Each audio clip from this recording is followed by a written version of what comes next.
പരിഷ്കരിച്ച് നമ്മുടെ ഗതാഗത മന്ത്രി KSRTC എന്താക്കുമെന്നൊരു തോന്നലുണ്ടായിരുന്നു. പക്ഷെ ഇതാ കണ്ടോളൂ, KSRTC ഓരോ സമയത്തും ഓരോ നേട്ടങ്ങൾ സ്വന്തമാക്കിയിരിക്കുകയാണ്. ഇപ്പോൾ ഇതാ മറ്റൊരു വാർത്ത കൂടി വരികയാണ്.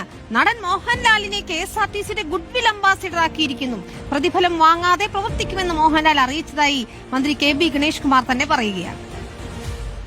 ശ്രീ മോഹൻലാൽ അടക്കമുള്ള പ്രമുഖ വ്യക്തികൾ നമ്മളോട് സഹകരിക്കുകയും നമ്മളെ വിജയത്തിലേക്ക് നയിക്കാൻ സഹായിക്കുകയും ചെയ്തു. അദ്ദേഹം ഒരു സന്തോഷ വാർത്തയുണ്ട്. ശ്രീ മോഹൻലാൽ KSRTCയുടെ ഗുഡ്വിൽ അംബാസിഡറായിട്ട് പ്രവർത്തിക്കാം എന്ന് സമ്മതിച്ചു. അദ്ദേഹം നേരിട്ട് ഞാൻ അദ്ദേഹമായിട്ട് സംസാരിച്ചു. അദ്ദേഹം KSRTCയുടെ ഗുഡ്വിൽ പണം വാങ്ങിക്കൊണ്ടല്ല, സൗജന്യമായി. അതുകൊണ്ടാണ് അദ്ദേഹം അംബാസിഡർ, നമ്മുടെ ബ്രാൻഡ് അംബാസിഡർ അല്ല, ഗുഡ്വിൽ അംബാസിഡർ എന്ന നിലയിൽ പണം വാങ്ങാതെ അദ്ദേഹം നമ്മളോട് സഹകരിക്കാം, നമ്മളെ പരസ്യങ്ങളിലും മറ്റും വന്ന് KSRTC സഹായിക്കാമെന്ന്. ഏതായാലും KSRTC ജീവനക്കാർക്ക് ശമ്പളമില്ലാത്ത ദുരിതവും KSRTCയിലെ പ്രശ്നങ്ങളൊക്കെ നമ്മൾ പലതവണ എപ്പോഴും ഒരുപക്ഷെ റിപ്പോർട്ട് ചെയ്തെന്നാണ്. KSRTCക്ക് നല്ല കാലം വരുന്നു എന്നതും സന്തോഷമുള്ള കാര്യമാണ്.